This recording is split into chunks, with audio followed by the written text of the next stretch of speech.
चला तर मंडळी, आज आपण संक्रांतीसाठी मस्त अशी सारणाने भरपूर भरलेली तिळगुळाची पोळी कशी करायची हे पाहून घेऊया. इथे तुम्ही ही पोळी पाहू शकतात, मस्त अशी टम्म फुगली आहे. जशी पुरणपोळी बनते ना, अगदी तशीच ही सुद्धा पोळी छान सारणाने भरलेली असते आणि मस्त टम्मा फुगते. खास करून या पोळ्या ना छान खुसखुशीत होतात. 8 ते 10 दिवस तशाच राहतात. अजिबात कुठे चिकट किंवा कडक होत नाही. तर रेसिपी नेहमीप्रमाणे अगदी साधी आणि सोपी आहे. पूर्ण पहा आणि तुम्ही सुद्धा संक्रांतीमध्ये मस्त अशी ही तिळगुळाची पोळी नक्की करा. नमस्कार, मी वैशाली तुम्हा सर्वांचं आपल्या माऊलीज किचनमध्ये अगदी मनापासून स्वागत करते. सर्वात अगोदर आपण कणिक भिजवून घेणार आहोत. त्यासाठी इथे मी 2 वाटी भरून गव्हाचं पीठ घेतलं आहे. आता सारख्याच वाटीने आपल्याला अर्धी वाटी इथे बेसन पीठ घ्यायचं आहे. यामुळे आपली जी तिळगुळाची पोळी आहे ना, ही छान खमंग आणि खुसखुशीत होते. यामध्ये चवीनुसार मीठ घालायचं आणि सर्व छान आता मिक्स करून घ्यायचं.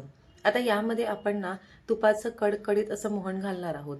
तर इथे मी 2 चमचे भरून तूप घेतलं आहे. छान कडकडीत गरम करायचं आणि त्यानंतर पिठावर घालायचं आणि सर्व पिठाला हे छान सोडून घ्यायचं. म्हणजे पिठाच्या प्रत्येक कणाला तुपाचं हे मस्त कडकडीत मोहन लागलं पाहिजे.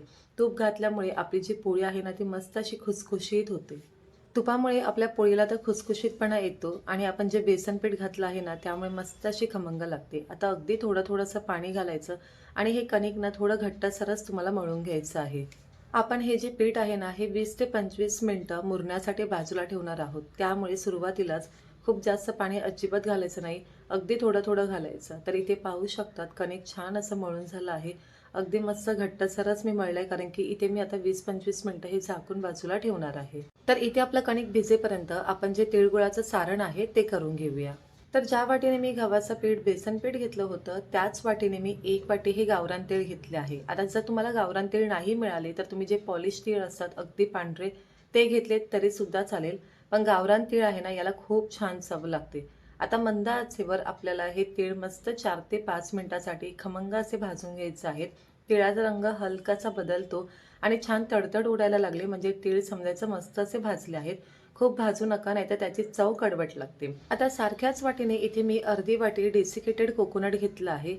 हे सुद्धा आपल्याला 2-3 मिनिटं चांगलं भाजायचं आहे. रंग बदलेपर्यंत, थोडासा तांबूस रंग होईपर्यंत भाजून घ्या. तुम्ही इथे जे सुकं खोबरं आहे ना, ते सुद्धा किसून घेऊ शकता. तर बघा, मस्त असं आपलं हे जे खोबरं आहे छान भाजलं गेलं आहे. ज्यामध्ये आपण तीळ काढलं आहे त्यामध्येच हे सुद्धा काढून घेऊया. आता पुन्हा सारख्याच वाटीने इथे मी अर्धी वाटी शेंगदाणे घेतले आहे. शेंगदाणे सुद्धा तुम्हाला छान खरपूस भाजून घ्यायचं आहे आणि मी इथे साल काढणार नाही, आपण असंच हे बारीक करणार आहोत. शेंगदाणे भाजल्यानंतर सुद्धा आपण ज्यामध्ये तीळ काढले आहेत त्यामध्ये शेंगदाणे सुद्धा काढून घेणार आहोत. आता पुन्हा कढईमध्ये आपण सारख्याच वाटीने अर्धी वाटी बेसन पीठ घालायचं आहे आणि मस्त असं बेसन पीठ एक 4 ते 5 मिनिटं, काहीही यामध्ये घालायचं नाही, तूप वगैरे न घालता फक्त असं छान तांबूस रंगावर भाजून घेणार आहोत. बेसन भाजलं की मस्त असं एक सुगंध दरवळतो. अजिबात कच्चं ठेवायचं नाही, छान तांबूस रंगावर भाजून घ्यायचं. यामुळे काय होतं की आपलं जे सारण आहे ना, याला चांगली बाइंडिंग येते आणि चवसुद्धा मस्त लागते. तर बघा, तांबूस रंगावर बेसन पीठ छान भाजून झालं आहे. आता आपण ते सुद्धा बाजूला काढून घेऊया. तर मी 1 वाटी तीळ घेतले होते आणि बाकीचे सर्व जिन्नस आपण अर्धी वाटीच घेतले होते. आता हे सर्व आपण पूर्णपणे गार करून घेऊया. तर इथे मी सारख्याच वाटीने 1.5 वाटी इतका हा बारीक चिरलेला गूळ घेतला आहे. या प्रमाणामध्ये आपल्या ज्या तिळगुळाच्या पोळ्या आहेत ना, या छान अशा गोडीच्या होतात. तुम्हाला जास्त गोड आवडत असेल तर तुम्ही थोडंसं प्रमाण वाढवू शकतात, पण 1.5 वाटी प्रमाण अगदी योग्य आहे. आता हे सर्व आपल्याला छान बारीक करून घ्यायचं आहे. सुरुवातीला अजिबात गूळ घालायचा नाही. तर आपण भाजलेले जे जिन्नस आहेत ना, हे थोडेसे जाडसर बारीक करून घेणार आहोत आणि त्यानंतरच यामध्ये गूळ घालायचा. तर बघा, मस्त असं रवाळ हे आपण छान बारीक करून घेतलं आहे. आता एका मोठ्या भांड्यामध्ये काढून घेऊया आणि उरलेलं सुद्धा आपण याच पद्धतीमध्ये मस्त जाडसर बारीक करून घेऊ. तर इथे सर्व छान बारीक करून झाल्यावर आता यामध्ये आपण घालणार आहोत अर्धा चमचा सुंठ आणि जायफळ पावडर. सुंठ पावडर हे ऑप्शनल आहे, पण मला आवडते म्हणून मी घातली आहे. आणि अर्धा चमचा वेलची पावडर. आता हे सर्व छान मिसळून घ्यायचं. त्यानंतर यामध्ये आपण घेतलेला जो गूळ आहे 1.5 वाटी तो घालायचा आणि हातानेच हा व्यवस्थित यामध्ये आपण मस्त असं चोळून घेणार आहोत. आणि त्यानंतर थोडंसं हे जे साहित्य आहे हे आपण मिक्सरच्या भांड्यामध्ये घालून आणि आता मस्त बारीक करायचं. बारीक करताना चालू बंद करायचं, म्हणजे व्यवस्थित हे सर्व छान एकजीव होऊन जातं आणि आपलं सारण अगदी परफेक्ट असं तयार होतं. तर सर्व छान बारीक करून झाल्यावर इथे आपलं जे तिळगुळाचं सारण आहे ना, अगदी परफेक्ट असं बनलं आहे. आपण जेव्हा पुरणपोळीसाठी सारण बनवतो ना, हे सुद्धा सारण त्याच पद्धतीमध्ये बनलं जातं. तर याचा टेक्स्चर बघा अगदी परफेक्ट असं आलं आहे. आता एका प्लेटमध्ये मी हे काढून घेते आणि छान याला मिक्स करून घ्यायचं. आता याचा एक मस्त गोळा होतो की नाही ते पाहायचं, म्हणजे समजायचं की आपलं जे सारण आहे ना, अगदी परफेक्ट असं बघा बनलं आहे. जर तुमचा असा गोळा होत नसेल ना, पुन्हा मिक्सरच्या भांड्यामध्ये हे घालून घ्या आणि चालू पण करा. कारण काय होतं, तिळाला थोडंसं तेल सुटलं जातं, शेंगदाणेसुद्धा आहेत. त्यामुळे ना अगदी याला मस्त अशी बाइंडिंग येते. तर इथे सर्व सारण मी मस्त असं तयार करून घेतलं आहे. तर 20 ते 25 मिनिटासाठी मी कणिक बाजूला भिजायला ठेवलं होतं आणि बघा मस्त असं भिजलं आहे. खूप जास्त सैल अजिबात झालं नाही. जर तुम्हाला असं वाटलं की तुमचं जे कणिक आहे हे थोडंसं कोरडं झालं आहे, मग तुम्ही थोडंसं तेल लावून ते पुन्हा छान मळून घेऊ शकतात. आता याचे सुरुवातीला छोटे-छोटेसे गोळे करून घ्यायचे. तुम्हाला तिळगुळाची पोळी किती मोठी-छोटी हवी आहे ना, त्या आकाराचे सुरुवातीलाच गोळे इथे मी करून घेतले आहे. तुम्ही देखील या पद्धतीमध्ये करून घेतलात तर सोपं होऊन जातं. तर आता जितका गोळा आपण घेतला आहे ना, तितकंच आपण सारण घेणार आहोत. म्हणजे काय होतं की आतमध्ये भरपूर असं सारण पण होतं आणि पोळी मग खाण्यासाठी खूप छान लागते. तर बघा मस्त असं सारणाचा एक गोळा मी तयार करून घेतला आहे. प्रॉपर असं याला छान बाइंडिंग आलं आहे. जितका आपला पिठाचा गोळा आहे तितकाच सारणाचा सुद्धा गोळा घेतला आहे. तर पोळी लाटताना त्याला लावण्यासाठी इथे मी थोडंसं गव्हाचं पीठ घेतलं आहे. आता जो पिठाचा गोळा आहे ना, त्याची आपल्याला वाटी करून घ्यायची आहे. अगदी गोल वाटी करायची आणि त्यामध्ये आपण जो सारण बनवून घेतलेला आहे त्याचा गोळा ठेवायचा. जसं आपण मोदक बनवतो ना, त्याच पद्धतीमध्ये करून घ्यायचं.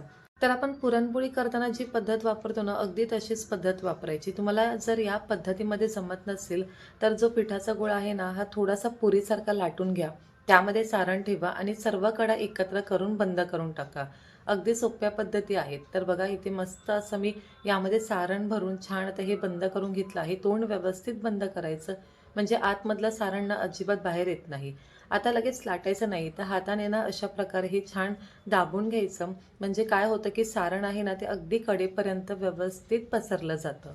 तर चला आता मस्त अशी आपण ही पोळी लाटायला सुरुवात करूया. मी इथे गव्हाचं पीठ अगदी थोडंसं लावून घेतलं आहे. खूप सुद्धा जास्त लावायची गरज लागत नाही आणि लाटताना अजिबात घाई करायची नाही. हलक्या हाताने तुम्हाला लाटायचं आहे.